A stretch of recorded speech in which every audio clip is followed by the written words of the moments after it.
গোটা জাতি জানতো তিনি বোধহয় কোরআন প্রেমিক মানুষ। কদিন আগে তিনি বক্তব্য দিয়েছেন, মদের ব্যবসা করে যারা, মদ পান করে না তারা মানুষকে মদ পান করায়, নিজেরা মদ পান করে না। ধর্মের কথা বলে যারা, নিজেরা ধর্ম পালন করে না, মানুষকে ধর্মের কথা শোনায়, নিজেরা ধর্ম পালন করে না। এমন বক্তব্য তিনি দিয়ে বেড়াচ্ছেন। আপনার কাছে বলতে চাই, আপনি যে কোরআনের কথা বলেছেন, আপনি যে হাদিসের উদ্ধৃতি দিয়েছেন, আপনি নিজেই ধর্মের ব্যবসা করেছেন, ওই ধর্মের সাথে আপনার কোনো সম্পর্ক নাই। আর যাদের কথা বলছেন ওরা ধর্মের জন্য জীবন দিয়ে দিয়েছে, ধর্ম ছাড়বে না, জীবন দেবে, বাতিলের কাছে মাথা দিয়েছে, ঈমান তারা বিক্রি করে নাই। বলেন ঠিক কিনা? আপনি দলের সাথে গাদ্দারি করেছেন। আপনার নেত্রী বলেছিল এই অবৈধ সরকারের সাথে আমরা যাব না, অথচ আপনি অবৈধতার সাথে হাত মিলিয়ে সেদিন প্রধানমন্ত্রীকে বলেছিলেন আপনার দয়ে আমি এখানে এসেছি। যেই প্রধানমন্ত্রী গোটা জাতিকে জ্বালিয়ে পড়ে শেষ করে দিয়েছিল, আপনি তার রহমত কামনা করেছেন। আজকে আপনি গোটা জাতিকে বিভ্রান্ত করছেন। বিশ্বাস করেন, আলেমরা ধর্ম ব্যবসায়ী নয়, তারা ধর্মীয় রাজনীতি করে, ধর্মের নামে রাজনীতি করে না। বরং আপনারাই রাজনীতি করেন এক, মুখে বলেন আর এক। আপনারা এই ধর্মকে ব্যবহার করে মানুষের ম্যান্ডেট নিতে চান। সারা বছর টুপির খবর নাই, ভোটের সময় টুপি। আমাদের আমির জামাতের মাথায় টুপি সব সময় আছে না নাই? এ ভাই কথা বলে আছে না নাই? এই দলের লোকেরা সারা জীবন নামাজ পড়ে, সারা জীবন কোরআনের কথা বলে। তোমার খবর থাকলে যাও, তোমার গোয়েন্দা বাহিনীকে পাঠাও। মহাসমাবেশেও তারা কোরআনের কথা বলে, টিসিতেও তারা কোরআনের কথা বলে, টিএসেও তারা কোরআনের কথা বলে, জানাজার নামাজেও দাঁড়িয়ে তারা কোরআনের কথা বলে, প্রতিবেশীকে দেখতে গেলেও কোরআনের কথা বলে। এদের জীবন যৌবন সব কিছু তারা কোরআন দিয়ে চালাতে চায়। বলেন ঠিক কিনা? ওরা যে কোরআনের কথা বলে, সেই কোরআনের রাজনীতি করে, সেই কোরআনকে সংবিধান বানাতে চায়। ওরা যদি আল্লাহ কোনোদিন তাদের কবুল করে, এই দেশে পার্লামেন্টে কোরআন হবে সংবিধান। তোমরা বিগত বছর অনেকবার তোমরা পার্লামেন্ট পেয়েছো, কই বড় বড় কোরআনের কথা বলেছো, সংবিধান তো কোরআন বানাও নাই। ঠিক করে বলেন। নওগাঁ জেলার নিয়ামতপুর উপজেলাধীন দাদরাইল বাজার দারুল উলুম কওমি মাদ্রাসার উদ্যোগে তৃতীয় বার্ষিক ঐতিহাসিক তাফসিরুল কোরআন মাহফিলের সম্মানিত সুযোগ্য সভাপতি আলহাজ মোহাম্মদ শামসুদ্দিন মণ্ডল, আলহাজ মোহাম্মদ শাহিদুল ইসলাম, শিক্ষক নিয়ামতপুর আলিম মাদ্রাসা, প্রধান অতিথি বরেণ্য রাজনীতিবিদ, সমাজসেবক, সাবেক সংসদ সদস্য জনাব ডাক্তার মোহাম্মদ সালেক চৌধুরী, আরও একজন প্রধান অতিথি বিশিষ্ট ইসলামী চিন্তাবিদ, নায়েব রাসূল, বাংলাদেশ জামাত ইসলামী নিয়ামতপুর উপজেলা শাখার সংগ্রামী আমির হজরত মাওলানা মোহাম্মদ আফজাল হোসেন সাহেব। কথা শুনে ধন্য করেছেন প্রখ্যাত ইসলামী চিন্তাবিদ, নায়েব রাসূল হজরত মাওলানা আমিনুল ইসলাম। গুরুত্বপূর্ণ আলোচনা শুনে ধন্য করেছেন এই জনপদের কৃতি সন্তান হজরত মাওলানা মাইনুল ইসলাম মিনু। আল্লাহ তাআলা সকলের মেধা, যোগ্যতা, কণ্ঠ গোটা দেশ, গোটা দুনিয়াবাসীর জন্য কবুল করুন, পড়ে আল্লাহুম্মা আমিন। আমন্ত্রিত ওলামায়ে কেরাম, পিতৃতুল্য মুরব্বীবৃন্দ, দেশ গড়ার কারিগর, বিশ্বনবীর ওসিয়ত, সম্মানিত যুবক তরুণ ভাইয়েরা, স্নেহের কচি ও কাচারা, পর্দার আলোকমান অবলা সরলা, সম্মানিতা মা ও বোনেরা, গোয়েন্দা বিভাগের সম্মানিত সদস্যবৃন্দ, রাজনৈতিক নেতৃবৃন্দ, সুপ্রিয় এলাকাবাসী, সম্মানিত আয়োজকবৃন্দ, শুকরিয়া আদায় করছি সুবহান আল্লাহ পাকের পবিত্র দরবারে যে মালিক সুবহানাহু ওয়া তাআলা প্রচণ্ড শীতকে উপেক্ষা করে মহাবিশ্বের মহাবিশ্বয় মহাগ্রন্থ আল কোরআনের ডাকে এখানে আসার বসার, কিছু কথা বলা এবং শোনার সুযোগ করে দিয়েছেন। আপনারা খুশি না নারাজ? এখানে আসতে পেরে আপনাদের লাভ হয়েছে না লস হয়েছে? বসে থাকলে খুশি হবে কে? আল্লাহ যখন খুশি হয় বান্দাকে দুইটা উপহার দান করেন, পড়েন আলহামদুলিল্লাহ। ইয়াগফির লাকুম যুনুবাকুম, তাদের সমস্ত গুনাহ খাতা আল্লাহ তাআলা মাফ করে দেন। ওয়ায়ুদখিলকুম জান্নাহ, আল্লাহ তাআলা তাদেরকে জান্নাতে প্রবেশ করান। মানুষের চূড়ান্ত সফলতা ওই জায়গায়,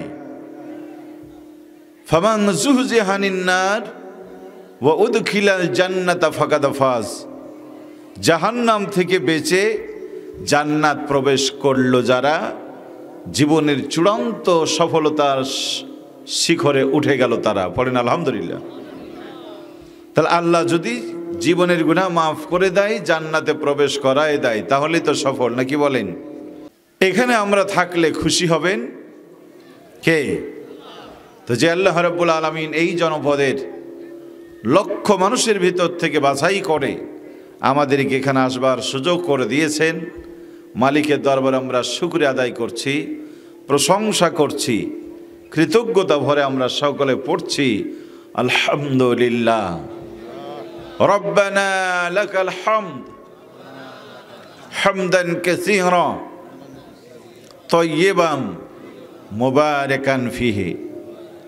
লাখো কোটি দরুদ ও তাসলিমাত বর্ষিত হোক এ জাতির মহান শিক্ষক, পথপ্রদর্শক, বিশ্বসেরা বিশ্বনেতা জনাবে মুহাম্মদ রাসূলুল্লাহ সাল্লাল্লাহু আলাইহি ওয়াসাল্লাম, পৃথিবীবাসীর জন্য সর্বশেষ সর্বশ্রেষ্ঠ নবী এবং রাসূল হিসাবে প্রেরিত হয়ে জীবন যৌবন উৎসর্গ করে দিয়েছিলেন যিনি এই জাতির জন্য। রাত দিন জীবনের প্রতিটি মুহূর্ত ব্যয় করেছিলেন এই জাতির জন্য। জেল জুলুম হুলিয়া হামলা মামলা সব কিছুকে দুপায় মারিয়ে এটি কোরআন ভিত্তিক আলোকিত সমাজ কায়েম করেছিলেন, পড়েন আল্লাহু আকবার। যেই সমাজে ছিল না চুরি ডাকাতি খুন খারাপি, বন্ধ হলো হানাহানি মারামারি, থেমে গেল কাটাকাটি লুটতারাজ, নারী পেল মাতৃত্বের পদমর্যাদা, শ্রমিক পেয়েছিল শ্রমের ন্যায্য অধিকার, শোষণবিহীন দুর্নীত মুক্ত একটি পৃথিবী উপহার দিয়েছিলেন যে রাসূল, তার প্রতি ভক্তি ভরা দরুদ সকলে পড়ছি সাল্লাল্লাহু আলাইহি ওয়াসাল্লাম। প্রিয় ভাইয়েরা, আমরা শুনি কিন্তু আমরা মানি না, এটি হচ্ছে আমাদের সব থেকে বড় ব্যর্থতা, কি ঠিক কিনা বলেন? ডাক্তার যতই ভালো হোক আর ঔষধ যতই দামি কোম্পানির হোক, আপনি যদি সেবন না করেন অসুখ সারার কোনো কি সম্ভাবনা আছে? কথা বলতে হবে, সম্ভাবনা আছে? নাই। ডাক্তার একটু ছোট হলেও হয়, ওষুধ অত দামি কোম্পানি না হলেও যদি আপনি নিয়মিত ওষুধ সেবন করেন, আশা করা যায় আস্তে আস্তে আপনি সুস্থ হয়ে যাবেন, কি ঠিক না বলেন? সম্মানিত ভাইয়েরা, আমরা যতটুকু শুনি, আমরা একটু একটু করে যদি মানি, তাহলে আমরা বিজয়ের দিকে চলে যাব ইনশাআল্লাহ। অনেক শুনি, অনেক জানি, মানি না কিছু। শীতের দিনে পানিতে নামলে ঠান্ডা লাগে, এই জ্ঞান আমাদের আল্লাহ দিয়েছে না দেয়নি? এখন জানা শোনার পরেও কেউ যদি পানিতে নামে, তাহলে তার ঠান্ডা ধরবে না ধরবে না বলেন? ধরবে। মদ পান, গাঁজা, হিরোইন, ফেনসিডিল, বিড়ি, সিগারেট, ইয়াবা, আল্লাহ এগুলো হারাম করেছেন। এগুলি মানুষ জানে না? জানে না? জানে না? জানে। জানার পরও ওগুলি সেবন করার মানুষ এই সমাজে কম না বেশি? আপনাদের অঞ্চলে নাই বোধ হয়, আপনাদেরকে তার তালের রস পাওয়া যায় তো, এই জন্য ওগুলি খায় না বোধ হয়, নাকি? এটাও চলে সেটাও চলে। আল্লাহ তাআলা এই জাতিকে হেদায়েত দান করুক, পড়ে আল্লাহুম্মা আমিন। শুনতে এসেছি কোরআন কার বাণী? সবাই বলেন, কোনো সন্দেহ আছে? লা রাইবা ফিহি লা শাক্কা ফি। এজন্য নবীজি বলেন, মান ক্বালা বিহি সাদাকা, কেউ যদি কোরআন দিয়ে কথা বলে সত্য কথা বলে। আমান আমিলা বিহি উজরা, এই কোরআনের ওপর আমল করে যারা, কোরআনের উপর ভিত্তি করে আমল করে যারা, তারা সুনিশ্চিত প্রতিদান পাবে। ওমান আদালা বিহি হাকামা, এ কোরআন দিয়ে যারা বিচার করে পৃথিবীতে, তারাই সঠিক সত্য বিচার করে। ওমান দাআ ইলাইহি হাদা ইলা সিরাতি মুস্তাকিম, কেউ যদি কোরআন দিয়ে তোমাদেরকে ডাকে তাহলে তারাই সঠিক সুন্দর জান্নাতের পথে ডাকে। পড়েন আল্লাহু আকবার।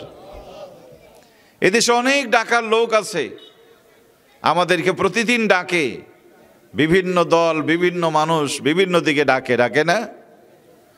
ডাক যদি হয় কোরআনে, যাবেন, কোনো সন্দেহ নয়, চোখ বন্ধ করে যাবেন।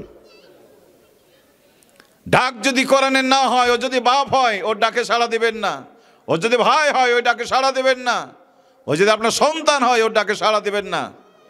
কোরআন ভিন্ন ডাক যদি শুনে, বাপের ডাক, ভাইয়ের ডাক, সন্তানের ডাক শুনে আপনি যান, আপনার জীবন শেষ, আপনার সব কিছু শেষ। কি ঠিক কিনা বলেন? ডাক হতে হবে কার? ডাক হতে হবে কার? ডাক হতে হবে আল্লাহ, ডাক হতে হবে কোরআনের। আল্লাহ রাব্বুল আলামিন বলেন, ওমান আহসানু কওলাম মিম্মান দাআ ইলাল্লাহি ওয়া আমিলা সালিহা, তার থেকে আর কার কথা সুন্দর হয়?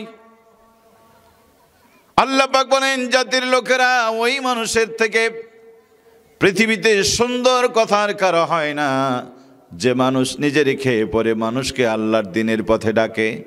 পড়েন আল্লাহু আকবার। আল্লাহর দ্বীনের পথে ডাকে, পৃথিবীর সর্বশ্রেষ্ঠ ডাক এটা। মুয়াজ্জিন কার দিকে ডাকে? কথা বলে না, কার দিকে? মুয়াজ্জিন প্রতিদিন ডাকে, ওটা মুয়াজ্জিনের ডাক নয়, ওটা আল্লাহ রাব্বুল আলামিনের ডাক। মুয়াজ্জিনের কণ্ঠ দিয়ে আল্লাহর ডাক ভেসে ওঠে। আমার ভাইরা, ওই ডাকে সাড়া দেবে যারা, আল্লাহ পাক বলছেন সফল হয়ে যাবে তারা। হাইয়া আলাল ফালাহ, সফলতার দিকে আসো। তার মানে এই ডাক শুনবে যারা, সফল হয়ে যাবে তারা। কোরআনের ডাক পৃথিবীর শ্রেষ্ঠ ডাক। কোরআন বাদ দিয়ে কেউ যদি ডাকে, সেই ডাক জাহান্নামের ডাক। নবী আমার বলেন, মান দাআ দাওয়াতাজ জাহিলা ফাসুসা জাহান্নাম। কোন মানুষ যদি মানুষকে জাহিলিয়াতের দিকে ডাকে, যেই ডাকে কোরআন নাই, যেই ডাকে আল্লাহ নাই, যেই ডাকে রাসূল নাই, যেই ডাকে পরকাল নাই, যেই রাজনীতিতে ইসলাম নাই, যেই রাজনীতিতে আল্লাহ নাই, রাসূল নাই, পরকাল নাই, যেই ব্যবসায় ইসলাম নাই, যে অর্থনীতিতে ইসলাম নাই, যে সমাজনীতিতে ইসলাম নাই, আল্লাহর হাবিব বলেন, ওই ব্যবসা, ওই রাজনীতি, ওই সমাজনীতি, অর্থনীতি যারাই করবে তাদেরকে আল্লাহ জাহান্নামের লাকড়ি বানাবেন। নাউজুবিল্লাহ মিন যালিক। সম্মানিত ভাইয়েরা আমার, সাহাবায়ে কেরাম বলেছিল, আজকের মানুষ বলে হুজুর ওরা হয় দল, ইসলামী দল করে না, চরমনাই করে না, আটরশি করে না, ও না হয় হেফাজত করে না, তাবলীগ করে না, ও না হয় পীর মাশায়েখের দল করে না, ও না হয় আপনাদের ওই জামাত ইসলামী করে না। তো নামাজ তো পড়ে হুজুর, আছেন এরকম লোক? তো নামাজ তো পড়ে, রোজা তো রাখে। এ বাবা, এই ছেলে, হজ তো করে, যাকাত তো দেয়, দাড়ি তো আছে, টুপি তো আছে। বন্ধুরে আমার, ১৫০০ বছর আগে সাহাবায়ে কেরাম জিজ্ঞেস করেছিলেন, ইয়া রাসূলুল্লাহ ওয়া ইন সামা ওয়া সাল্লা, ওই মানুষগুলি যদি নামাজ পড়ে রোজা রাখে তাহলে কি হবে? আল্লাহর হাবিব বিশ্বনবী ১৫০০ বছর আগে ফতোয়া দিয়ে গেছেন, ও নামাজ পড়ুক, রোজা রাখুক, নিজেকে বড় মুসলমান বলে দাবি করুক, ও যদি কোরআনের পক্ষে না ডাকে, কোরআনের পক্ষে সমাজ না গড়ে, কোরআনের পক্ষে অর্থনীতি, সমাজনীতি, রাজনীতি যদি না করে, হাবিব আমার বলেন নামাজ, রোজা, হজ, যাকাত নিয়ে তারে জাহান্নামে যাওয়া লাগবে। হুঁশিয়ার, সাবধান। আমরা বাঁচতে চাই, কি চাই? কথা বলে না, কি চাই? এত কষ্ট করে শীতের রাত্রে এসেছি বাঁচার জন্য, ঠিক কিনা বলেন? এই শীতের দিনে যেখানে পানি পান করা যায় না, সে জায়গায় অজু করে শীতের রাত্রে ফজরের নামাজ অজু করে নামাজ পড়ি আমি বাঁচার জন্য, ঠিক কিনা বলেন? টাকার লোভে নয়, সম্পদের লোভে পড়ে মানুষ প্রতিদিন ফজরে উঠে ঠান্ডা পানিতে অজু বানায় না। নামাজিরা যে নামাজ পড়ে আল্লাহর ভয়ে নাজাতের আশায় পড়ে, বলেন ঠিক কিনা? সারাদিন না খেয়ে থেকে রোজা করা, এটা বাঁচার জন্য করে, শখে পড়ে নয়, দুনিয়ার লোভ লালসার জন্য নয়, বাঁচার জন্য করে মুসলমান। এই জন্য বাঁচতে যদি হয় আমাদেরকে কোরআনের সাথে থাকার দরকার আছে না নাই? কষ্ট হচ্ছে বোধহয় নাকি? একটু তো কষ্ট হবেই, একটু কষ্ট হবে না? কোন কাজে কষ্ট হয় না বলেন? প্রত্যেক কাজেই কষ্ট আছে। বাবা হয়েছেন কষ্ট করে, মা হতে কষ্ট হওয়া লাগে, মেম্বারি করে তাতেও কষ্ট করা লাগে, চেয়ারম্যানি করে তাতেও কষ্ট করা লাগে, এমপিগিরি করে তাতেও কষ্ট আছে না নাই? প্রধানমন্ত্রী তারও মনে কষ্ট আছে না নাই? 15 বছর দেশ চালায়া এখন ভিটা মাটি সব ছেড়ে বন বাদারে তারে ঘুরে বেড়া লাগে, বলেন ঠিকই না? যেমন ছিল না সুখের সীমানা, তেমনই নাই দুঃখের সীমানা, ঠিক কে বলেন? যেমন ছিল একদিকে সুখের পাহাড়, আজ জীবনে নেমে এসেছে দুঃখের কালো রাত। চতুর্দিকে যাদের ছিল ব্যারিকেড, চতুর্দিকে যেমন ছিল তাদের লোকজন, আল্লাহ এমন করে কাঙ্গাল বানিয়ে দিয়েছেন, এখন পাশে আর কেউ নাই, ঠিক কিনা বলেন? আমার ভাইয়েরা, গোসলের পানি ঢেলে দাও দূরের কথা, চায়ের পানি ঢেলে দেওয়ার মানুষ এখন আর কাছে নাই। এই জন্য বন্ধু, কষ্ট একটু করতে হবে, কষ্ট না করলে আল্লাহ পাক আমাদেরকে দেখতে চান কারা কষ্ট করে তার দিনের পক্ষে টিকে আছে। শান্তি আমরা সবাই চাই, চাই না?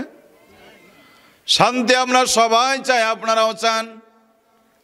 আওয়ামী লীগ চাই, বিএনপি চাই, জাসদ বাসদ চরমনায় আট্রসি 16 রশিদ, চরমনায় হেফাজত, জামাত ইসলামী সবাই শান্তি চাই। আমার ভাইয়েরা, শিক্ষিত অশিক্ষিত নারী পুরুষ, মাস্টার ডাক্তার সবাই শান্তি চায়, কিন্তু শান্তির পথ, শান্তির রাস্তা হলো কেবলমাত্র একটা, বলেন ঠিক কিনা? সারাদিন কাজ করেছেন, রিক্সা চালিয়েছেন, ভ্যান চালিয়েছেন, কোদালের কাজ করেছেন, চোখে ঘুম আসছে, বিছানায় শুইতে গেলেন, ওই বিছানায় কিছু ছার পোকা আছে। আপনারা বলেন, বিছানায় ছার পোকা থাকলে তো ঘুম ভালোই হয় নাকি? ঘুম ভালো হবে? মশারির ভিতরে 2টা মশা ঢুকে বসেছে, ঘুম হবে? ওরা আপনাকে ঘুমাতে দেবে না। শান্তির ঘুম যদি আপনি ঘুমাতে চান, বিছানা থেকে ছার পোকা নিধন করেন, মশারির ভিতর থেকে মশা বের করেন। যদি এটাও না পারেন, আপনি নিজে বিছানা ছেড়ে মাটিতে গিয়ে ঘুমালো ঘুম ধরতে পারে, বলেন ঠিক কিনা? ছার পোকার আপনি একখানে থেকে যেমন শান্তির ঘুম হয় না, মশারির ভিতরে মশা রেখে যেমন শান্তির ঘুম হয় না, আল্লাহর কোরআন বাদ দি মানবরচিত আইন দিয়া আর ক্ষমতার মসনদে চোর ডাকাত বাটপাটদেরকে ক্ষমতায় বসিয়েও কোনোদিন শান্তি পাওয়া যায় না, বলেন ঠিক কিনা? আল্লাহ পাক বলছেন, ফামান তাবিয়া হুদায়া ফালা খাউফুন আলাইহিম ওয়ালা হুম ইয়াহজানুন। পড়ো কোরআন, ধরো কোরআন, কোরআন তোমাদের যা বলে সেই অনুযায়ী চলো মা। আতাকুমুর রাসূলু ফাখুযুহু ওয়া মা নাহাকুম আনহু ফান্তাহু। নবী তোমাদের জন্য যা এনেছেন তা মেনে নাও, তিনি যা নিষেধ করেছেন তা ছেড়ে দাও। এটা যদি করতে পারো, এই নীতি তোমরা যদি অবলম্বন করতে পারো, আমি আল্লাহ কথা দিলাম তোমাদের ভয় ভীতি থাকবে না। পড়েন আল্লাহু আকবার। আল্লাহর কথা সত্য না মিথ্যা? সত্য না মিথ্যা? আল্লাহ পাক বলছেন ফালইয়াবুদু রব্ব হাযাল বাইতিল্লাযী আত'আমাহুম মিন জু ওয়া আমানাহুম মিন খাউফ। এই ঘরের মালিক, কাবার মালিক আল্লাহ রাব্বুল আলামিনের দাসত্ব করো, যিনি ক্ষুধায় খাদ্য দিয়েছেন, ত্রাসের কালে নিরাপত্তা দিয়েছেন।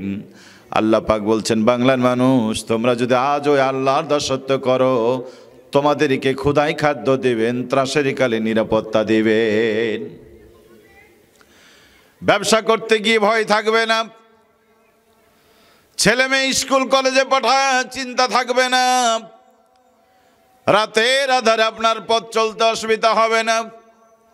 কোরআন আমরা ছেড়ে দেওয়ার কারণে বন্ধু, গোটা জাতি আজকে এমন সন্ত্রাস ডাকাত হয়ে গেছে, রাতের অন্ধকার তো দূরের কথা, দিনেও রাস্তায় চলা নিরাপদ নয়। কিছুদিন তো চলে গেল, গরু বিক্রি করেছেন আপনি, হাট থেকে বাড়ি আপনি ফিরতে পারেননি, পুলিশ এসে দরজায় হাজির, মনে হয় শ্বশুর বাড়ির গরু ভাগ আছে, টাকা নেওয়ার জন্য আগে এসে হাজির। কি এরকম হয় নাই? কথা বলে না, হয় না? হয় নাই? বহু জায়গায় আমরা এগুলি শুনেছি।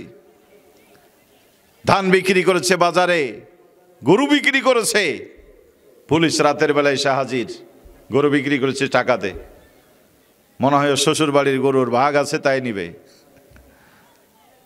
5ই আগস্ট যখন দেশ নতুন করে স্বাধীন হলো, এদেশের ছাত্র জনতা গণভবন থেকে, বঙ্গভবন থেকে যার যা খুশি সব নিয়ে যাচ্ছিল। কি যাচ্ছিল না? তো ওই সময় অনেকে অনেক কথা বলছিল যে এগুলি নেওয়া জায়েজ কিনা, এগুলি নেওয়া বৈধ কিনা। তা আমি আমার মতো রসিকতা করে বললাম যে দেখেন, এগুলি নেওয়া সম্পূর্ণ জায়েজ। তা আমার দিকে লোকেরা বড় বড় চোখ করে তাকিয়ে, হুজুর মানুষ বলে কি পরের জিনিস নেওয়া যায়? আমি বললাম শোনেন, শেখ মুজিবুর বঙ্গবন্ধু এদেশের জাতির পিতা, তো সে যদি পিতা হয়, আমরা তার সন্তান, তো পিতার সম্পত্তিতে সন্তানের হক আছে না নাই? বাবা হক বুঝাই দিতে পারে নাই, সন্তানরা সুযোগ পেয়েছে, যার যার হক নিজের মনে করে নিয়ে যাচ্ছে। কি ঠিক কিনা বলেন? বাপের সম্পত্তিতে সন্তানের হক থাকে না? তা আমি বললাম না, ওয়ারিশ সূত্রে নিয়ে যাচ্ছে, কোনো প্রবলেম নাই, আপনি পারলে আপনিও নিয়ে আসেন। সম্মানিত ভাইয়েরা আমার, আল্লাহ রাব্বুল আলামিন বলেন এই ঘরের দাসত্ব করো, ক্ষুধায় খাদ্য দিবেন, ত্রাসের কালে নিরাপত্তা দিবেন। আর তোমরা যদি কোরআন ছেড়ে দাও, তোমাদের জন্য জিল্লতি, অপমান অপেক্ষা করছে। পড়ে নাউজুবিল্লাহ। মান আ'রাদা আন যিকরি ফাইন্না লাহু মা'ইশাতান দানকা ওয়া নাহশুরুহু ইয়াওমাল কিয়ামাতি আ'মা। কোরআন বলছে ওয়াইজা কুরিয়াল কুরআনা ফাসতামিউ লাহু ওয়া আনসিতু লাআল্লাকুম তুরহামুন। তোমাদের সামনে যখন কোরআন পড়া হয়, মনোযোগ সহকারে তোমরা নীরব নিস্তব্ধতার সাথে শোনো, আশা করা যায় আল্লাহ তোমাদের প্রতি দয়া করবেন।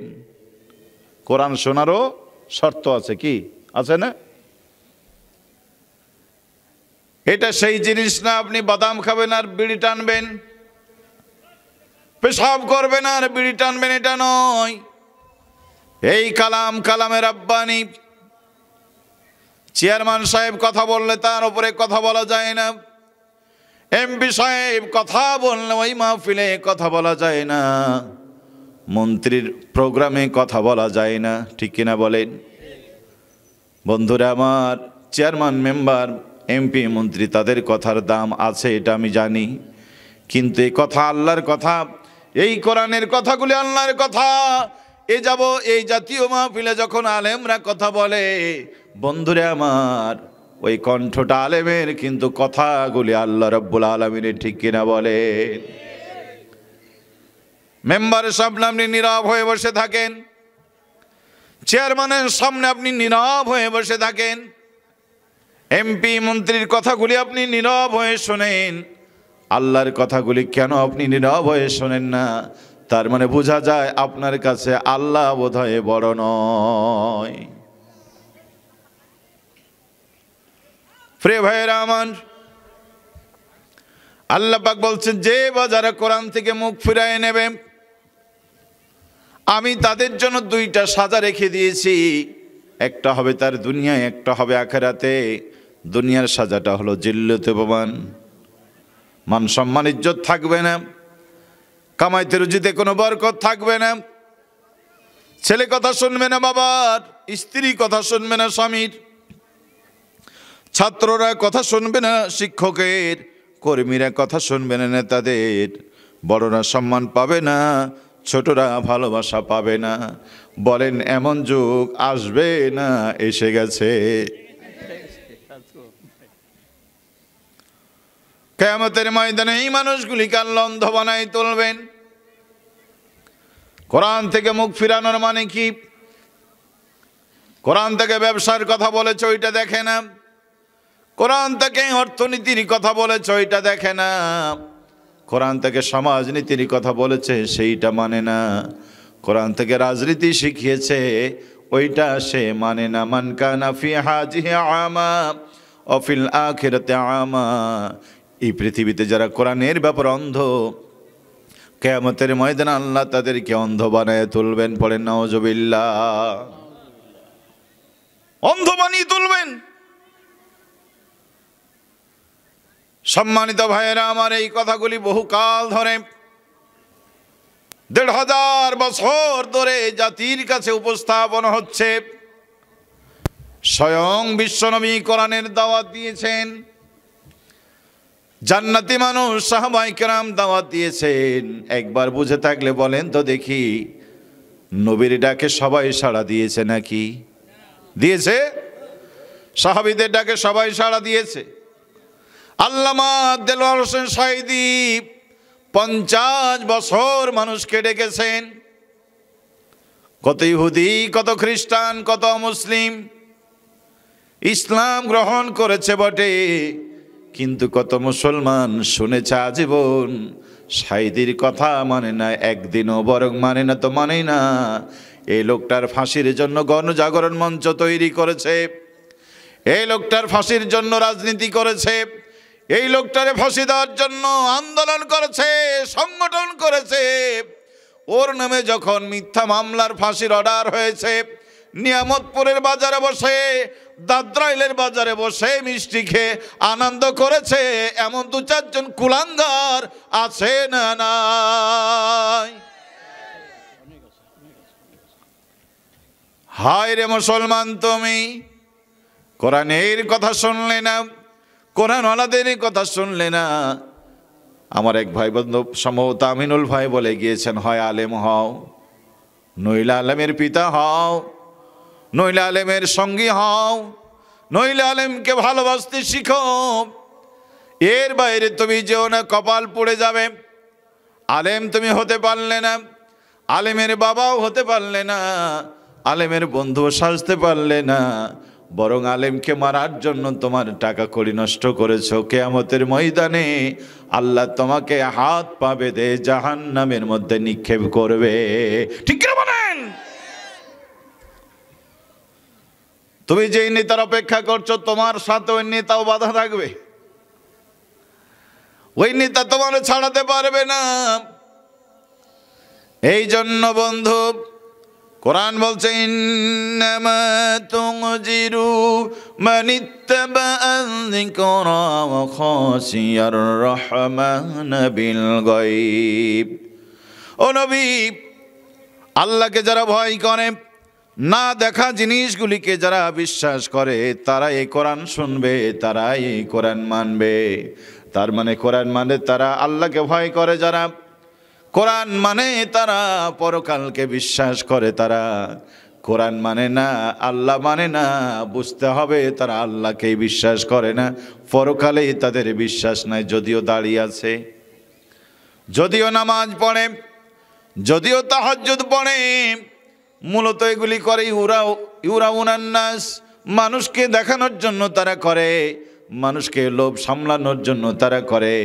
আমার ভাইরা, সকল টুপি ইসলামের টুপি নয়, সকল দাড়ি ইসলামের দাড়ি নয়, সকল তেলাওয়াত ইসলামের তেলাওয়াত নয়।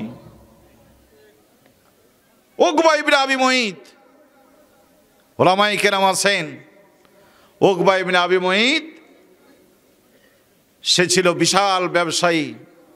ব্যবসায় যখন তার লাভ হতো তখন এলাকার মানুষকে দাওয়াত করে করে খাওয়াতো, গরিব দুঃখীকে খাওয়াতো। কাজটা ভালো না খারাপ? ভালো। উকবা ইবনে আবি মুঈত চিন্তা করলো, সারা জীবন তো গরিবকে খাওয়ালাম, এবার সমাজের সম্ভ্রান্ত যারা, রেসপেক্টেড যারা, তাদেরকে আমি খাওয়াবো। এই চিন্তা করে সমাজের ভালো মানুষ কারা তার তালিকা করতে বসলো। সেই তালিকায় বিশ্বনবীর নাম প্রথমে উঠেছে। পড়েন আল্লাহু আকবার। আল্লাহ নবীর তালিকা করলেন, সাহাবীদের তালিকা করলেন। নবীজির কাছে গিয়ে বলেন, ইয়া রাসূলুল্লাহ, ইয়া হাবিবাল্লাহ, আপনি তো জানেন আমার ব্যবসায় লাভ হলে গরিব দুঃখীকে দাওয়াত করে খাওয়াই। এবার নিয়ত করেছি সমাজের সম্ভ্রান্ত মানুষ যারা, তাদেরকে দাওয়াত দেব। ওগো নবী, আপনি কি আমার বাড়িতে দয়া করে দুপুরে একবার লাঞ্চ গ্রহণ করবেন, দাওয়াত নেবেন? বিশ্বনবী বলেন, কেন নয়, আমি তো তোমাদের প্রতিবেশী, অবশ্যই তোমার বাড়িতে যাব। আল্লাহর হাবিব রাজি হয়ে গেলেন, উকবাও খুশি। খানার দানা তৈরি হলো। আল্লাহর হাবিব সাহাবায়ে কেরামকে সাথে করে গেলেন। দস্তরখানা বিছানো হলো, খাবার পরিবেশন করা হলো। আল্লাহর নবী খানাগুলি খেতে যাবেন, লোকমাটা মুখে নিয়ে উকবাকে ডেকে বলেন, হে উকবা ইবনে মুঈত, তুমি তো জানো আমি দিনের কান্ডারি, দিনের নবী, এসেছি তোমাদেরকে দিনের জন্য জান্নাতের পথে ডাকতে। উকবারে, তুমি যা করেছো আমার মনটা বড় খুশি, কিন্তু তুমি মুশরিক, আমি মুমিন, তোমার বাড়িতে আমার খাওয়া পথ বৈধ হবে না। তুমি কি একবার কালমাটা গ্রহণ করবে উকবা? তুমি যদি কালমা পড়ো, আমি নবী খুশি হয়ে তোমার বাড়িতে খানা খেয়ে ফিরে যাব। উকবা ইবনে আবি মুঈত চিন্তা করলো, সর্বনাশ, এখন যদি কালেমা না পড়ি তো হুজুর ঘুরে চলে যাবে। কি ঠিক না? তাফসীর মাহফিলে হুজুর এসে বলছে, ওই নওগাঁ থেকে বলছে, নিয়ামতপুর থেকে এসে বলছে, ঢাকা থেকে হুজুর চলে আসছে, ফেরিঘাটে এসে ফোন করছে, ভাই টাকাটা বুঝাই দেন, নইলে যাব না। কমিটি চিন্তা করলো, সর্বনাশ, হুজুর যদি না আসে তাহলে বেইজ্জতি মায়ের খাওয়া লাগবে। বলে, হুজুর দিয়ে দিচ্ছি, থামেন, দাঁড়ান। কি মান সম্মানের ব্যাপার আছে না, দিয়ে দিচ্ছে। সম্মানিত ভাইয়েরা আমার, আল্লাহর হাবিব বলেন, উকবারে আমি খাবো না। উকবা চিন্তা করলে, এখন নবী যদি আমার বাড়ি থেকে ফিরে যায়, বেইজ্জতির ব্যাপার। উকবা ইবনে আবি মুঈত বললেন, ইয়া রাসূলুল্লাহ, কোনো চিন্তা করবেন না, আমারে কালমা পড়ায় দেন, আমি কালমা পড়বো, তবু আপনি আমার বাড়ি থেকে যাবেন না।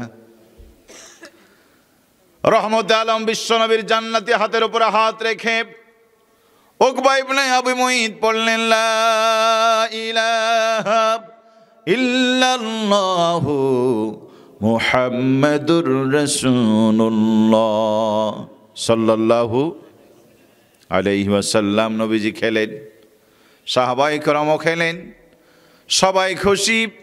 আল্লাহর হাবিব চলে গেলেন, খবর চতুর্দিকে ছড়ায় গেল, উকবা মুসলমান হয়ে গেছে।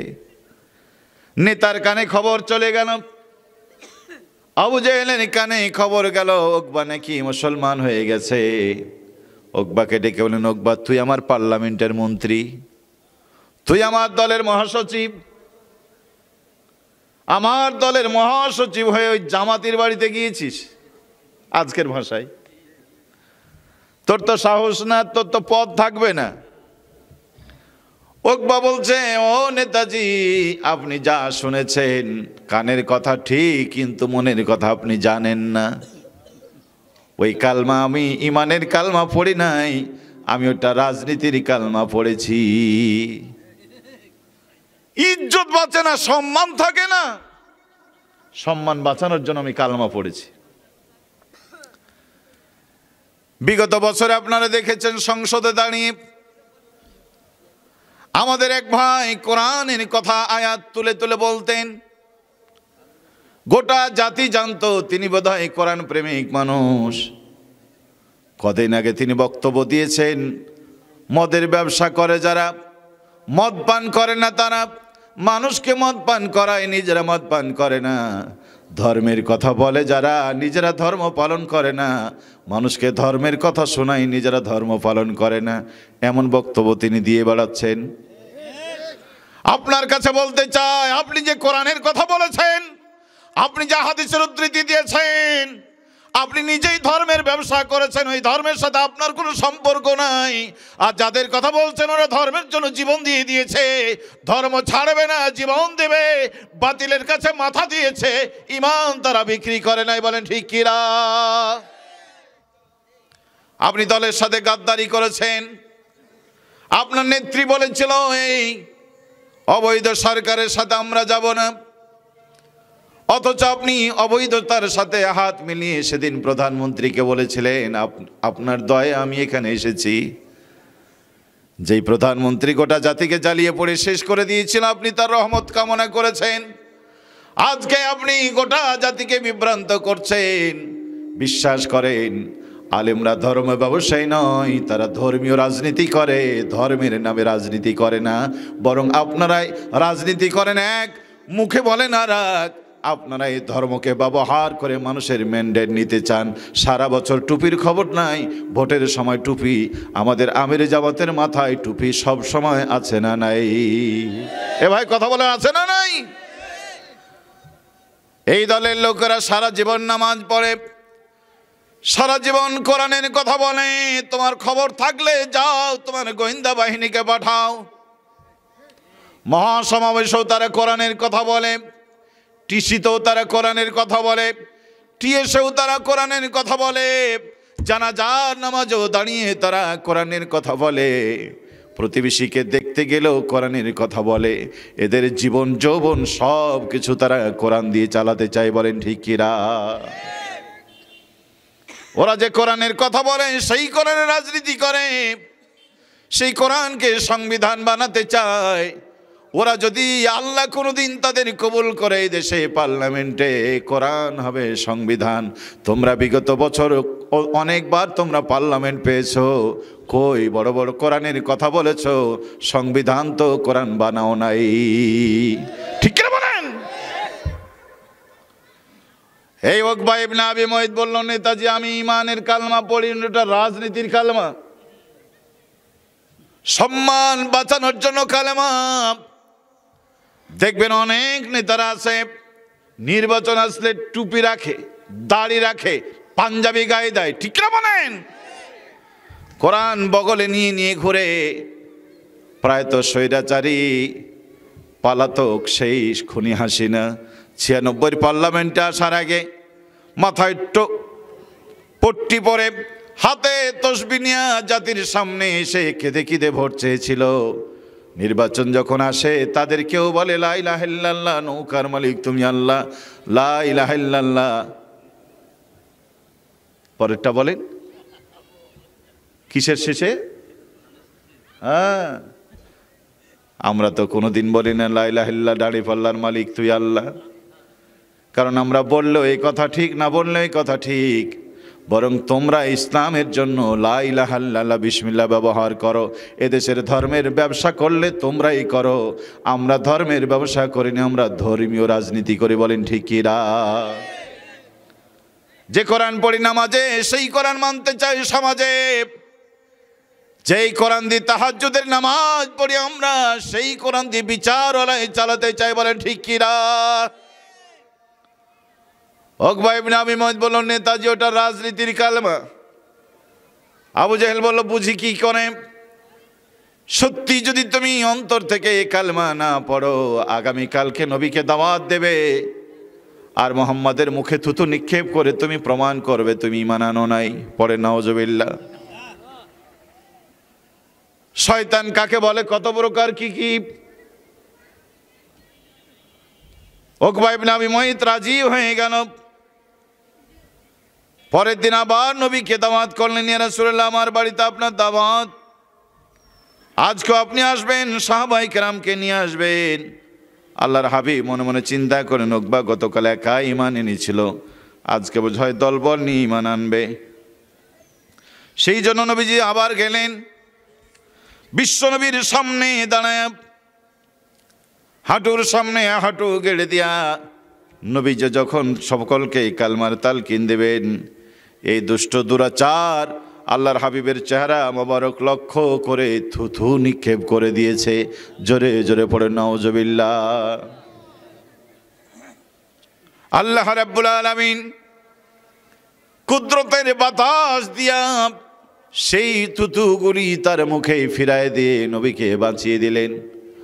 আল্লাহর হাবিব অপমানিত হয়ে উকবা ইবনে আবি মুঈতের বাড়ি থেকে বেরিয়ে আসলেন। কোরআনের আয়াত নাজিল হলো, সূরা ফুরকান পড়বেন। কিয়ামতের দিনে উকবা হাত কামড়েতে থাকবে আর বলবে, হায় আফসোস, ইয়া লাইতানি লাম আত্তাখিজ ফুলালান খলিলা, যদি অমুককে আমি বন্ধু না বানাতাম কপালটা ভালো হয়ে যেত। আমি তো হেদায়েতের কাছে চলে এসেছিলাম, কিন্তু হেদায়েত থেকে আমি দূরে চলে গেলাম। প্রিয় ভাইয়েরা আমার, সোনামণি যুবকরা, তরুণেরা, উকবা ইবনে আবি মুঈত নবীজির হাতে হাত দিয়ে কালমা পড়েছিল বটে। ওই কালমা যেমন তার ঈমানের কালমা ছিল না, ছিল তার রাজনৈতিক কালমা। এই সমাজে অনেক মানুষ কোরআনের কথা বলে, মাথায় টুপি রাখে, ওটা ঈমানের তেলাওয়াত নয়, ওটা তাদের রাজনীতি। বলেন ঠিক কিনা? কষ্ট হচ্ছে বোধহয় আপনাদের। সম্মানিত ভাইয়েরা আমার, কোরআন কি বলে শোনেন। অনুনাজ্জিলু মিনাল কুরআনি মা হুয়া শিফাউ ওয়া রাহমাতুল লিল মুমিনিন। আমি কোরআন নাজিল করেছি, এটা মুমিনদের জন্য শেফা, মুমিনদের জন্য আনন্দের খবর। একবার বড় জোরে বলা যাবে কি আলহামদুলিল্লাহ? আল্লাহ নিজে বলছে এটা মুমিনদের জন্য আনন্দ। মুমিনরাই কোরআন পেয়ে আনন্দ বোধ করে, মুমিনরাই কোরআন পেয়ে খুশি হয়। ওয়ালা ইয়াজিদুল যালিমিনা ইল্লা খাসারা, কিন্তু জালেম যারা তাদের গায়ের জ্বালা। 15 বছর মাহফিল হয় নাই, কে আফসোস করে নাই? এবছর একটি মাহফিল একটু বেশি হচ্ছে বলে সমাজে কেউ কেউ বলছে এত মাহফিল সহ্য হয় না, কান ফেটে যাচ্ছে প্রতি রাত। খোঁজ নিয়ে দেখেন বেচারা একটা তো যায় না, ঠিক কিনা বলেন? আবার যারা কোরআন শোনা মানুষ, এলাকায় যত মাহফিল হয় সবগুলাই যায়। পড়েন আল্লাহু আকবার। ওরা আনন্দ করে, আল্লাহ 15 বছরে কাজা তুমি আদায় করার সুযোগ দিয়েছো। যত মাহফিল হয় সব মাহফিলে হাজির হয়। আমি গতকাল চুয়াডাঙ্গায় ছিলাম। চুয়াডাঙ্গা মেহেরপুরে কয়েকটা বাহিনী আছে, গোটা উপজেলার মধ্যে যেখানে মাহফিল হয় 15 জন 20 জন লোক তারা আছে। সংবাদ পেলেই তারা গাড়ি ভাড়া করে, কি শীত আর কি গরম, ছুটে যায়। আজ থেকে 2 মাস আগে আমার এক ভদ্রলোক আমাকে বলছে, হুজুর আজকে দিয়ে ছোট বড় আমি প্রায় 84টা মাহফিল অংশগ্রহণ করলাম। তার মানে দিনে যেটা হয় ওটাও বাদ দেয় না, বিকেলে যেটা হয় ওটাও যায়, রাতেও যেটা হয় সেটা তো যায়। আল্লাহু আকবার। মুমিন তো মৌমাছির মতো, ফুল আছে যেখানে ছুটে যায় সেখানে, কোরআন থাকে যেখানে মুমিন ছুটে যায় সেখানে। মুমিনের কষ্ট লাগে না, কিন্তু জালেমদেরকে শুনবেন এত জালসা, এত কি আছে না? কোরআন নিজে বলছে, ওয়ালা ইয়াজিদুল যালিমিনা ইল্লা খাসারা। এই কোরআন জালেমের জন্য গায়ের জ্বালা। চিনি আর লবণ দেখেছেন? দেখেছেন? দেখতে কয় রকম? চিনি আর লবণ দুটোই সাদা, দেখে বোঝা যাবে না কোনটা চিনি কোনটা লবণ। বন্ধুরা আমার, পার্থক্য আছে না নাই? দেখতে এক হলেও দামেও এক নয়, কামেও এক নয়, ঠিক কিনা বলেন? বুঝবেন কি করে? জিহ্বায় দিয়ে দেখবেন, জিহ্বায় দিলে কোনটা চিনি কোনটা লবণ স্বাদে তার পার্থক্য। আমার ভাইয়েরা, মুমিন আর মুনাফিক দেখতে একই রকম। চিনি আর লবণ যেমন দেখতে এক, মুনাফিক আর মুমিন দেখতে একই। দেখে বোঝা যায় না কোনটা চিনি কোনটা লবণ। সমাজে কোনটা মুমিন কোনটা মুনাফিক দেখে আপনি চিনতে পারবেন না, ঠিক কিনা বলেন? মুমিনের গালে দাঁড়িয়ে আছে, মুনাফিকের গালেও দাঁড়িয়ে আছে। মুমিনের মাথায় টুপি আছে, মুনাফিকের মাথায় টুপি আছে। মুমিনও নামাজ পড়ে, মুনাফিকও নামাজ পড়ে। মুমিনও তাসবিহ পড়ে, মুনাফিকও তাসবিহ পড়ে। বলেন ঠিক কিনা? বুঝবেন কি করে? সম্মানিত ভাইয়েরা আমার,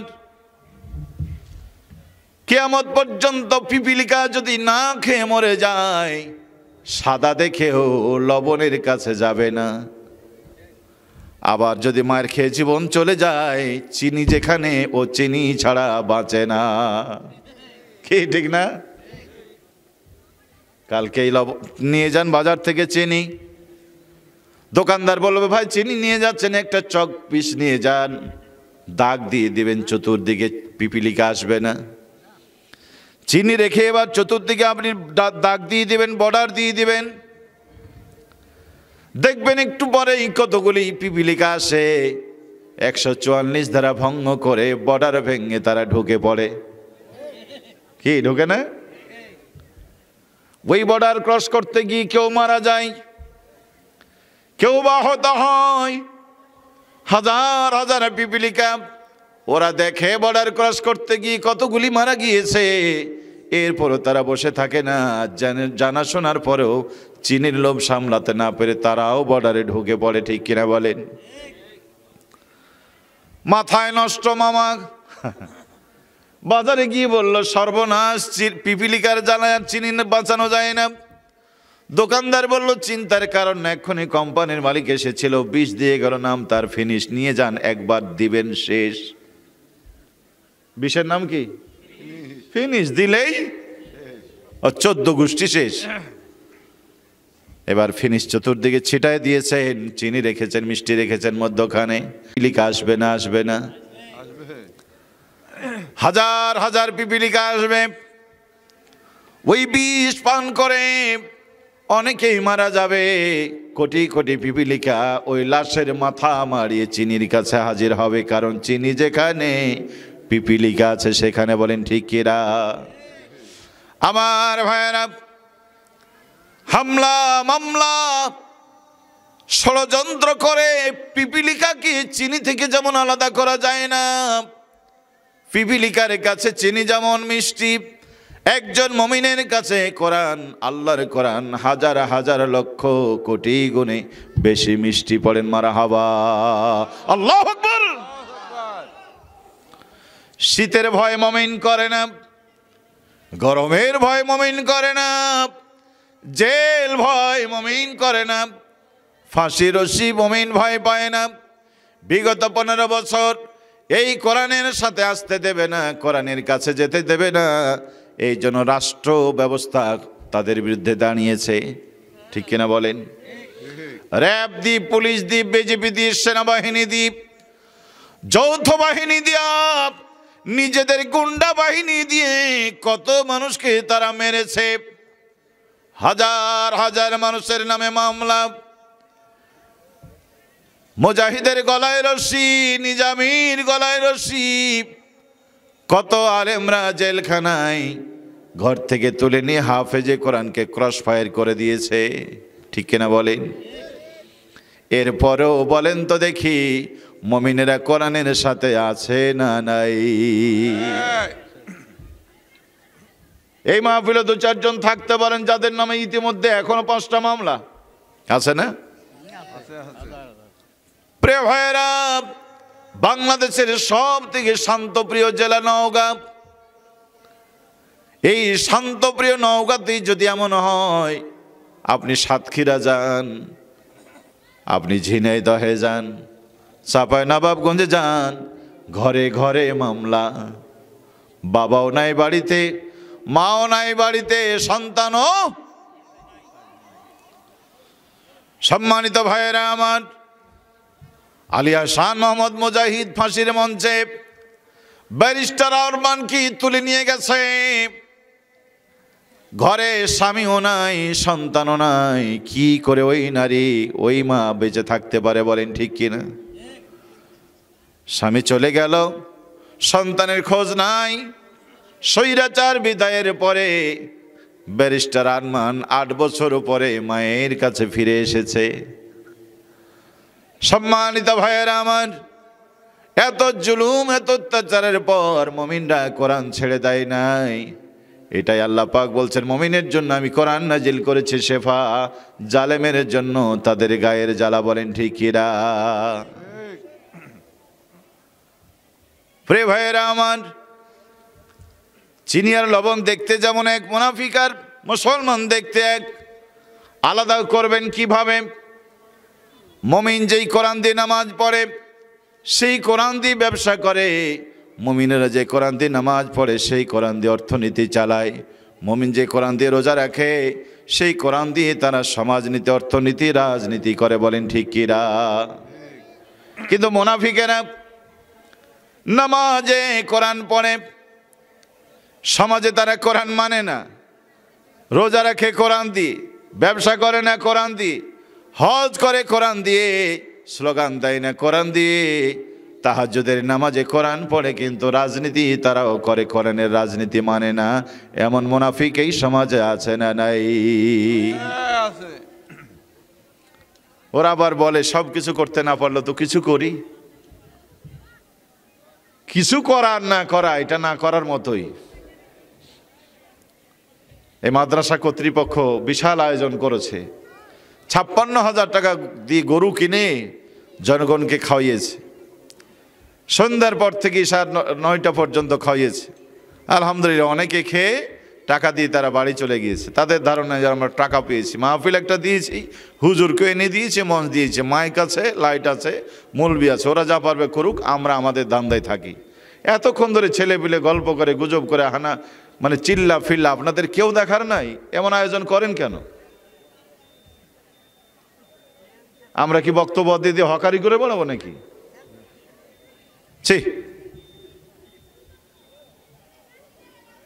দেখেন না কি গন্ডগোল, এগুলি দেখবার কেউ আছে? আল্লাহ তাআলা আপনাদের প্রতি দয়া করুক পড়ে আল্লাহুম্মা আমিন। এই উঠবেন না, বসেন। এই চাচা বসেন। জি বাইরে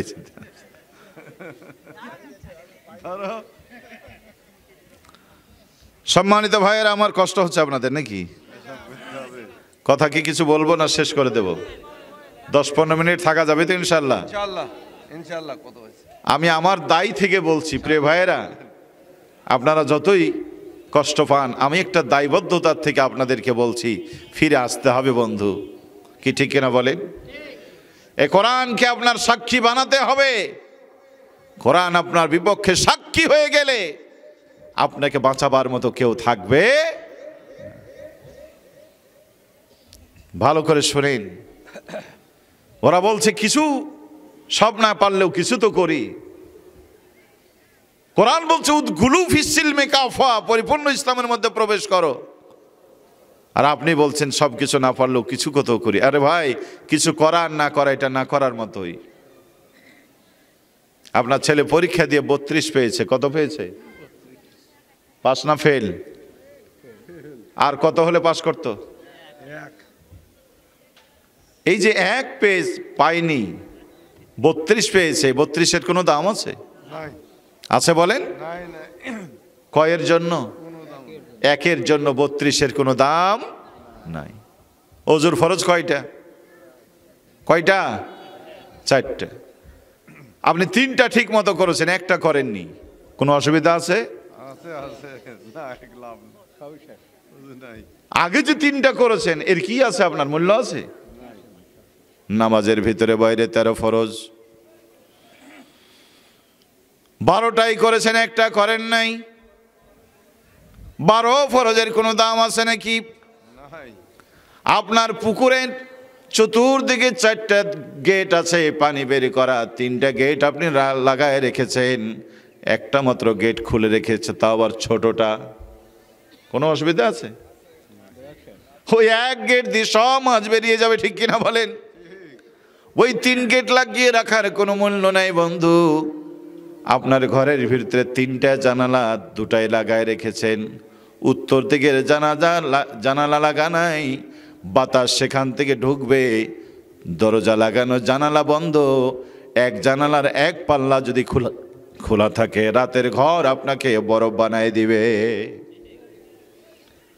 সম্মানিত ভাইয়েরা আমার, নামাজ পড়েছেন কোরআন দিয়ে, রোজা রেখেছেন কোরআন দিয়ে, হজ করেছেন কোরআন দিয়ে, যাকাত দিয়েছেন কোরআন দিয়ে, তাসবিহ পড়েছেন কোরআন দিয়ে, মাদ্রাসা করেছেন কোরআন দিয়ে, সব করেছেন কোরআন দিয়ে। আপনি রাজনীতি কোরআন দিয়ে করেন নাই, আল্লাহর জমিনে দিন কায়েমের আন্দোলন করেন নাই, আপনার আগের গুলার কোনো মূল্য রবের কাছে নাই।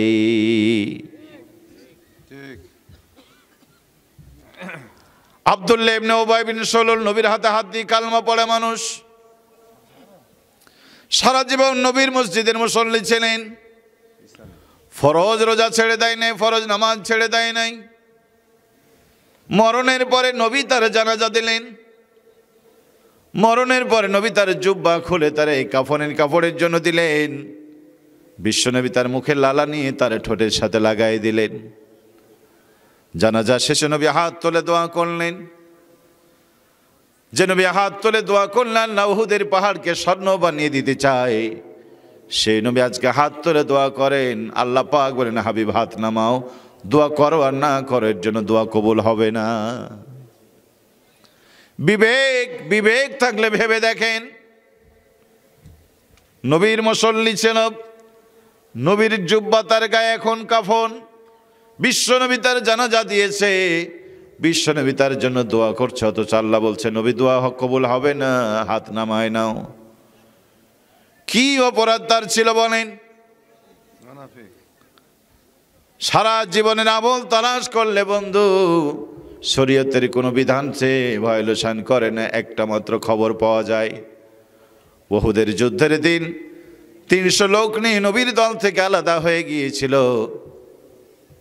নবীর দল থেকে ফিরে গিয়ে বাতিলের সাথে হাত মিলিয়েছিল। এই জন্য আল্লাহ রাব্বুল আলামিন তার নামাজটাও কবুল করলেন না, রোজাটাও কবুল করলেন না, হজটাও কবুল করলেন না, যাকাতটাও নিলেন না, নবীর জানাজাও কবুল হলো না, নবীর জুব্বাও তার কাজে লাগলো না। প্রিয় নিয়ামতপুরবাসী, নবীর মুসল্লি হয়ে ইবাদত বন্দিগির অভাব ছিল না, শুধুমাত্র রাজনীতিটা ইসলামের করে নাই, বাতিলের সাথে হাত মিলিয়েছিল আর ইবাদত করেছিল মসজিদে, তা দিয়ে যদি সে জাহান্নামে যায়।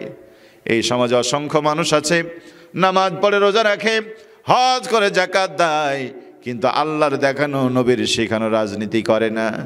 বন্ধুরে ও সোনামণিক যুবকেরা, তরুণ, আল্লাহর গোলামেরা, মায়েরা, বোনেরা, আব্দুল্লাহ ইবনে উবাই বিন সালুল যদি সে জালিমের সাথে হাত মেলানোর কারণে জাহান্নামে যায়, তোমারও নামাজ আছে, তোমারও রোজা আছে, তুমি হজ করো, যাকাত দাও, দাড়িটা মিলে যায় নবীর সাথে, টুপি মিলে যায় নবীর সাথে, পাঞ্জাবি মিলে যায় নবীর সাথে, তোমার ধর্ম কর্ম রাজনীতি যদি ইসলামের সাথে না মিলে তুমি জাহান্নামী। এর থেকে আর পরিষ্কার কথা কি বলি আপনাদের? হজ করতে গেলে পাসপোর্ট করতে হয় না?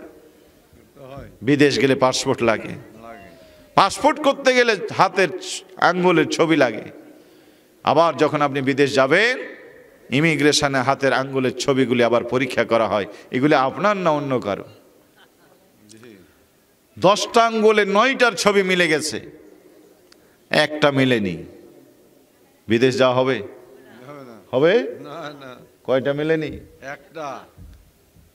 10টা মিলেছে, একটা মিলেনি। 9টা মিলেছে, একটা মেলেনি, তা দিয়ে যদি বিদেশ যাওয়া না হয়, বিবেক কেন আপনার নাড়া দেয় না? নামাজ মিলবে কোরআনের সাথে, রোজা মিলবে কোরআনের সাথে, হজ মিলবে কোরআনের সাথে, জাকাত মিলবে কোরআনের সাথে। 5 বছর পরে পরে একটা ভোট দিয়েছেন, ইসলামের সাথে মিলে না। এবার আপনারাই বলেন ফয়সালাটা কেমন হবে? হুজুর হবে না, আপনার অন্য হুজুর, ভোটের সাথে এটার সম্পর্ক কি? আপনারা বলেন বঙ্গবন্ধু এই দেশে রাষ্ট্র চালিয়েছিল কিসের জোরে? শক্তি না না, ভোটের জোরে। পরে শক্তি ব্যবহার করেছে, আগে 96 পার্লামেন্টে হাসিনা এসেছিল ভোটের কারণে। 2008 সালেও তারা এসেছিল ভোটের মাধ্যমে। ক্ষমতা স্থায়ী করতে গিয়ে তারা ভোট চুরি করেছে, সেটা পরের কথা। ঠিক কিনা বলেন? তাহলে ভোটের মাধ্যমে সরকার নির্বাচিত হয়ে যদি একটা দেশকে জ্বালিয়ে পুড়িয়ে শেষ করে দিতে পারে, হাজার হাজার আলেমদেরকে মেরে দিতে পারে, ওই ভোট যদি আপনি ভালো মানুষকে দিতেন, তাহলে হাজার হাজার চোর ডাকাতকে শায়েস্তা করে দেশটার আলেম ওলামাদেরকে দিয়ে ভালো বানাই দিতে পারতো। বলেন ঠিক কিনা? এরপরও কথা হলো, হুজুর আসলে কিতাব কিয়ামতের ময়দানে আল্লাহ এগুলো দেখবে নাকি? কোরআনের কোন জায়গায় আছে? কোরআন বলছে ফামাইয়া আমাল মিসকাল জাররাতিন খায়রান ইয়ারা ওয়া মান ইয়ামাল মিসকাল জাররাতিন শাররান ইয়ারা। যারা পরিমাণ ভালো কাজ করলে আল্লাহ দেখাবেন, যারা পরিমাণ খারাপ কাজ করলে আল্লাহ তোমাদেরকে দেখাবেন। অতএব বন্ধু, আপনি যে শিল দিয়েছেন কিয়ামতের ময়দানে আল্লাহ এটাও দেখাবে। নূহ আলাইহিস সালাম এই কথাগুলি বলেছিলেন 950 বছর। কয় বছর? 950 বছর বলেছিলেন। জাতি কানে নেয় নাই। লাহুম জাআলু আসাবিআহু ফি আযানিহিম ওয়াস্তাগসাউ সিয়াবাহুম। নবী নূহ আলাইহিস সালাম যখন তাদের কাছে দাওয়াত নিয়ে যেতেন, কানে আঙ্গুল দিয়ে বসে থাকত, চোখের সামনে তারা চাদর টাঙায় দিত। নবীর কথা শুনবেও না, নবীর চেহারা দেখবেও না। পড়ে নাউজুবিল্লাহ। শুনবে না, দেখবেও না। বরং জাতির লোকেরা বলল, নূহ আলাইহিস সালাম একই কথা বারবার বলে, আমরা নাকি জাহান্নামী, সেই নাকি জান্নাতি, আমাদের দল নাকি ভ্রান্ত, তার দল নাকি ভালো। নূহর এই কথা আমরা শুনতে রাজি না। কালকে যদি নূহ আবার এই কথা বলে, এমন সাজা দেব, সমুচিত শিক্ষা তারে দেব, দেশ থেকে আমরা তাড়ায় দেব। যেই কথা সেই কাজ। পরের দিন নূহ আলাইহিস সালাম যখন দাওয়াত দিতে আসলেন, জাতির লোকেরা তারে পাথর নিক্ষেপ করে করে করে নূহ আলাইহিস সালাম অজ্ঞান হয়ে গেলেন। কেউ কেউ ভাবলো নূহ মারা গেছে, চলো যাই। কতক্ষণ পরে আল্লাহ রাব্বুল আলামিন তার জ্ঞান ফিরালেন। আল্লাহর কাছে বললেন, মালিক এদের হেদায়েত দাও। আল্লাহ পাক বলেন, নূহ রে, আজকে তোমাকে বলি, এই জাতির লোকেরা নতুন করে আর কোনো ঈমান আনবে না। যতজন ঈমান এনেছে এর বাইরে আর কেউ ঈমান আনবে না। পড়ে নাউজুবিল্লাহ। 950 বছর দাওয়াতে মাত্র 80 জন মানুষ ঈমান এনেছিল। আল্লাহ পাক বলছেন এরা ঈমান আনবে না। এদেরকে ভয় দেখাও আর না দেখাও। আ'আযারতাহুম আম লাম তুযিরহুম লা ইউমিনুন। এদেরকে ভয় দেখাও আর না দেখাও, এদের জন্য সমান তারা আর ঈমান আনবে না।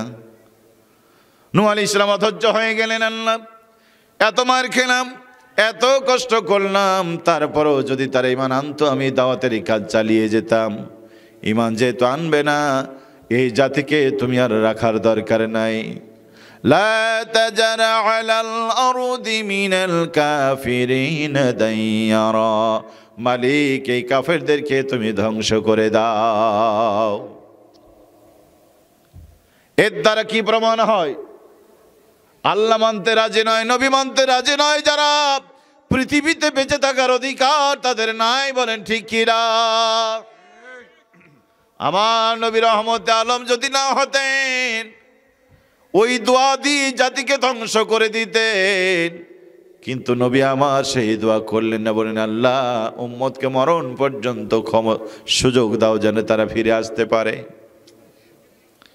সম্মানিত ভাইয়েরা আমার, আল্লাহ পাক বলেন, নুহুরে আমি এদেরকে ধ্বংস করে দেব, প্লাবনের পানি দিয়ে ধ্বংস করে দেব। ও নুহু, বন্যার পানি যখন আসবে আমার ইমানদাররা কোথায় যাবে? অতএব তুমি একটা নৌকা তৈরি করো, বন্যার পানি আসলে ইমানদাররা যাতে নৌকায় উঠতে পারে, আমি আল্লাহ তাদেরকে বাঁচাই নেব। পড়েন আল্লাহু আকবার। নূহ আলাইহিস সালাম নৌকা তৈরি করলেন, আর তাদের কাছে বললেন, শেষবারের মতো বলছি তোমাদের, বাঁচতে যদি চাও নৌকায় উঠো, বাঁচতে যদি চাও তার মানে আল্লাহর দলে আসো। জাতির লোকেরা বলো, না না নৌকায় উঠবো না, প্রয়োজনে পাহাড়ে গিয়ে উঠবো। প্রয়োজনে এ যেন মনে হয় পাহাড় তাদের বাপদাদার ভিটে মাটি। প্রয়োজনে ফখরুলের বাড়ি যাব। কার বাড়ি যাবে? প্রয়োজনে ফখরুলের বাড়ি যাব, তবু পালাবো। ফখরুলের বাড়িটা তাদের জন্য নিরাপদ? কথা বলেন, ফখরুলের বাড়ি নিরাপদ? অহংকারের ঠেলায় মাতলামি শুরু করে দিয়েছিল, ঠিক কিনা বলেন? এরা অহংকারে বলল, প্রয়োজনে পাহাড়ে গিয়ে উঠবো, তোমার নৌকায় পা দেব। যেই কথা সেই কাজ। জাতির তিনজন যুবক পাহাড় বেয়ে পাহাড়ের টিলায় গিয়ে একটা গর্তের মধ্যে বসেছে। আল্লাহ পাক বলে, নুহুরে আমি এদেরকে বন্যার পানি দিয়ে ডুবাতে পারতাম, কিন্তু তা করব না, ভিন্ন এক কায়দা আমি তাদেরকে মেরে ফেলবো। আপনারা বলেন, বন্যার পানি আল্লাহ পাহাড়ে তুলতে পারে না? পারে না? তিনজন যুবক পাহাড়ের গর্তে বসে আছে। আল্লাহ পাক তাদেরকে পেশাবের চাপ দিলেন, এমন পেশাবের চাপ বাইরে যেতে পারে না। ওই গর্তের ভিতরে বসে তিনজন যুবক তিন দিকে মুখ করে পেশাব করা শুরু করে দিয়েছে। এই পেশাব না সেই পেশাব। পেশাব করতে করতে করতে গর্ত ভরাট হয়ে আল্লাহ নিজেদের পেশাবের ভিতরে তাদেরকে চুবাই মেরেছেন। পড়েন আল্লাহু আকবার। নিজেদের পেশাবে নিজেরাই ডুবে মরেছে। সম্মানিত ভাইয়েরা আমার, নমরুদকে আল্লাহ জুতা পিটা করেছেন। এত বড় ক্ষমতাসীন নেতাকে আল্লাহ জুতা পিটা করলেন এই কারণে, নেতা বড় কিন্তু আল্লাহর মারতে বেশি কিছু লাগলো না, মশা দিয়ে তারে মারলেন। ফেরাউন নিজের রব দাবি করেছে, আল্লাহ গোটা পৃথিবীকে দেখালেন কেমন রব, নিজেই পানি খেয়ে মারা যায়, ঠিক কিনা বলেন? আব্রাহা এসেছিল কাবা ঘর ভাঙতে। কাবার অদূরে দাঁড়িয়ে থাকা সাফা মারওয়া দুটো পাহাড়কে আল্লাহ তুলে তাদেরকে জাতার মতো পিষে মারতে পারতেন, কিন্তু আল্লাহ করলেন না। ফেরেশতাও পাঠালেন না, কাউরে প্রয়োজন হলো না। পাখি আসলো দলে দলে, পাথর ছুড়ল উপর দিক থেকে। পাখির মুখ থেকে ছোড়া ছোট্ট ছোট্ট পাথর দিয়া কুখ্যাত সন্ত্রাসী আব্রাহার গোষ্ঠীকে আল্লাহ শেষ করে দিয়ে দৃষ্টান্ত দিয়েছেন, ঠিক কিনা বলেন? নূহ আলাইহিস সালামের এই ছেলেদেরকে আল্লাহ বন্যার পানি দিয়ে ডুবাতে পারতেন, কিন্তু বন্যার পানি দিয়ে নয়, নিজেদের পেশাবে ডুবে আল্লাহ পৃথিবীতে দৃষ্টান্ত দিয়েছেন। 15 বছরের স্বৈরাচার খুনিদেরকে আল্লাহ আগামী নির্বাচনে পরাজয় করায়া সংসদ থেকে বের করে দিতে পারতেন, কিন্তু আল্লাহ তা করলেন না। ছাত্র জনতার বিপ্লবে দেশ থেকে তাড়ায় দিলেন, দুপুরের খানা পর্যন্ত বুবুর হলো না, ঠিক কি বলেন? পরিকল্পনা কার? আল্লাহর। যারা বলেন কার? আল্লাহর। তারা কি ভেবেছিল দুপুরের খাওয়া হবে না? তারা কি ভেবেছিল জাতির উদ্দেশ্যে আমি কোনো কথা বলতে পারবো না? ভেবেছিল বলেন? 5 তারিখ সকাল পর্যন্ত গোটা জাতি ছিল তাদের, র্যাব তাদের, পুলিশ তাদের, বিজিবি তাদের, সেনাবাহিনী তাদের, সবাই তাদের লোক। আমার ভাইয়েরা, ক্ষমতা যখন থাকে সবাই তার পায়ের কাছে সে সেজদা করে। নমরুদ যতদিন ক্ষমতায় ছিল সবাই তার লোক, ফেরাউন যতদিন ক্ষমতায় ছিল সবাই তার লোক, আবু জেহেল যতদিন ক্ষমতায় ছিল সবাই তাদের লোক। এরাও যতদিন ক্ষমতায় ছিল রিক্সাওয়ালা, ঠেলাওয়ালা, ভ্যানওয়ালা সবাই তাদের লোক, এমনকি হুজুররাও তাদের লোক। তুমি মা জানো নেই কি প্রিয় ভাইয়েরা আমার, ফেরাউন যখন পানিতে ডুবে মরে, আল্লাহর কোরআন বলছে ফামা বাকাত আলাইহিমুস সামাউ ওয়াল আরদ ওয়া কানু মুজারিন। আল্লাহ পাক বলেন, ফেরাউন যখন সমুদ্রে সমাধিত হলো, আকাশবাসীও তার জন্য কাঁদে নাই, জমিনবাসীও তাদের জন্য কাঁদে নাই। কাঁদেনি তো কাঁদেনি, কান্নার মতো কোনো পরিবেশ আমি আল্লাহ রাখিনি। ফেরাউনের পক্ষে কথা বলবে এমন কেউ ছিল? বললেই পিটায় ওর চামড়া তুলে দিত, ঠিক কিনা বলেন? নমরুদ মরে যাওয়ার পরে তার পক্ষে কথা বলার কেউ, এরাও চলে গেল। চলে যাওয়ার পরে না র্যাব কথা বলল, না পুলিশ কথা বলল, না সেনাবাহিনী কথা বলল। আমার ভাইরা কারো মন চাইলেও পরিবেশ দেখে বলতে পারে নাই। কি করেছিল তাহলে তারা? কোরআন বলছে ফাকুতিয়া দাবিরুল কওমিল্লাযীনা জালামু আলহামদুলিল্লাহি রাব্বিল আলামিন। ফাকুতিয়া দাবিরুল কওমিল্লাযীনা জালামু, আমি যখন জালেমের জড় কেটে দিয়েছি, শিকড় কেটে দিয়েছি, গোটা জাতি তখন বলেছে আলহামদুলিল্লাহ। ঠিক কে বলেন?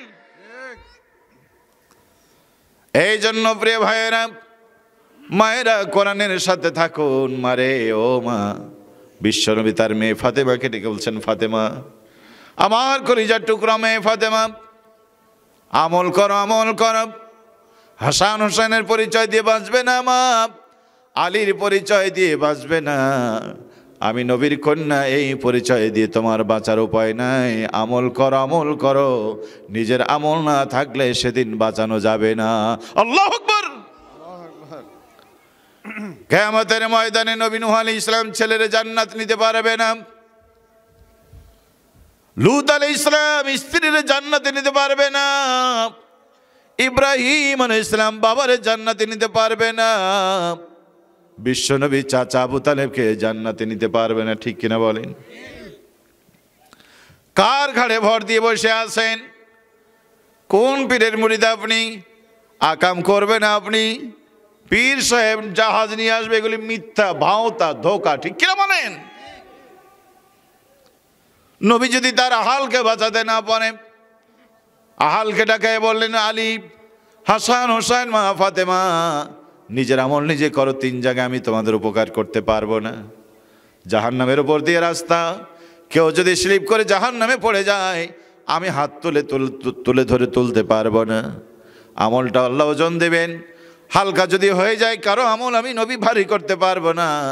আল্লাহ পাক আমল তুলে দিবেন বান্দার, কারো দিবেন ডান হাতে, কারো দিবেন বাম হাতে।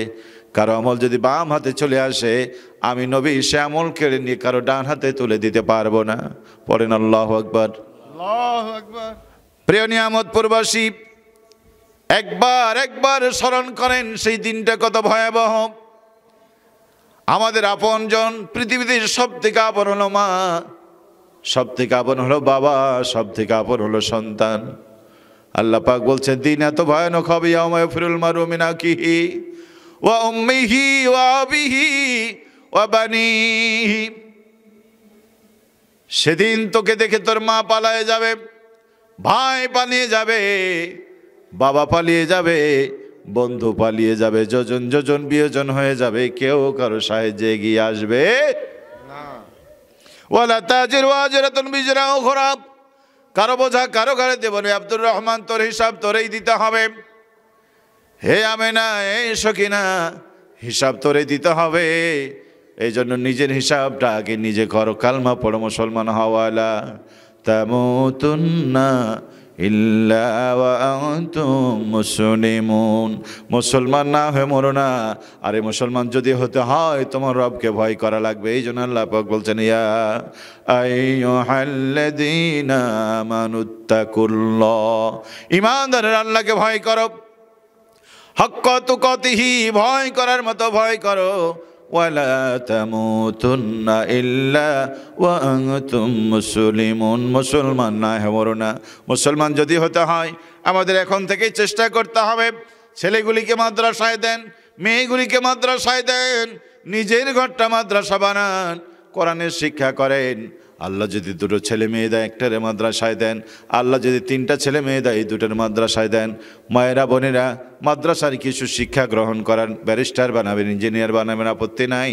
ইসলামের কিছু শিক্ষা দিয়া আপনি তৈরি করেন, আল্লাহ পাক আপনার ঘরটাকে জান্নাত বানাই দিবেন। বলেন ঠিক কিনা?